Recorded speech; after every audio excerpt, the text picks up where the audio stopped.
ನಮಸ್ಕಾರ ವೀಕ್ಷಕರೇ, ನಾನು ನಿಮ್ಮ ಲಿಖಿತಾ. ಇವತ್ತಿನ ವಿಡಿಯೋದಲ್ಲಿ ನಾವು ಕಾನ್ಸ್ಟಿಟ್ಯೂಷನಲ್ ಬಾಡೀಸ್ ಏನಿದೆ ಅದನ್ನ ಯಾವ ರೀತಿ ನೆನ್ಪಿಟ್ಕೊಳ್ಳೋದು ಅಂತ ನಾನು ನಿಮಗೆ ಸುಲಭವಾಗಿ ತಿಳಿಸ್ಕೊಡ್ತೀನಿ. ನಿಮಗೆ ಕ್ಲಾಸಸ್ ಇಷ್ಟ ಆದ್ರೆ ದಯವಿಟ್ಟು ಲೈಕ್ ಮಾಡಿ, ಶೇರ್ ಮಾಡಿ, ಸಬ್ಸ್ಕ್ರೈಬ್ ಆಗಿ. ಈ ರೀತಿಯ ಟ್ರಿಕ್ಸ್ ಮತ್ತೆ ಇದರ ಕಂಪ್ಲೀಟ್ ವಿಡಿಯೋ ನಿಮಗೆ ಬೇಕು ಅಂದ್ರೆ ನನ್ನ ಯೂಟ್ಯೂಬ್ ಚಾನಲ್ ಅಲ್ಲಿ ಅಪ್ಲೋಡ್ ಮಾಡಿದ್ದೀನಿ, ಕಂಪ್ಲೀಟ್ ನೀವಲ್ಲಿ ನೋಡ್ಬೋದು.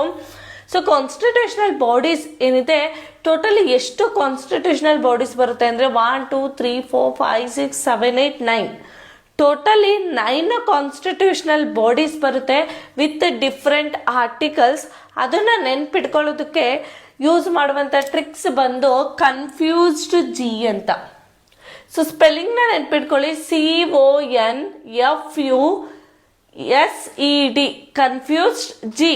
Okay, very easy. ಸಿ ಅಂದ್ರೆ controller and auditor general of India ಅಂತ. So C stands for controller and auditor general of India, and O stands for officer for linguistic minorities, and N stands for National Commission for SC, National Commission for ST, National Commission for OBC. So ಈ ಮೂರು different ಬರುತ್ತೆ constitutional bodies. ನಿಮಗೆ N national commission for SC ಈ ರೀತಿ ಗೊತ್ತಾದ್ರೆ ಸಾಕು.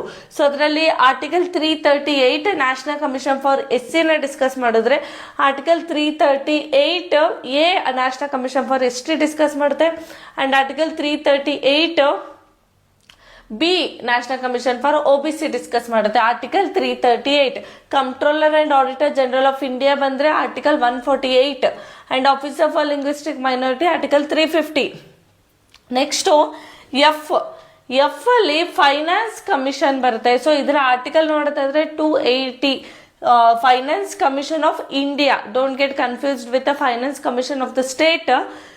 Constitutional bodies ಅಲ್ಲಿ finance commission of India ಬಗ್ಗೆ ನಾವು ಡಿಸ್ಕಸ್ ಮಾಡ್ತಾ ಇರೋದು.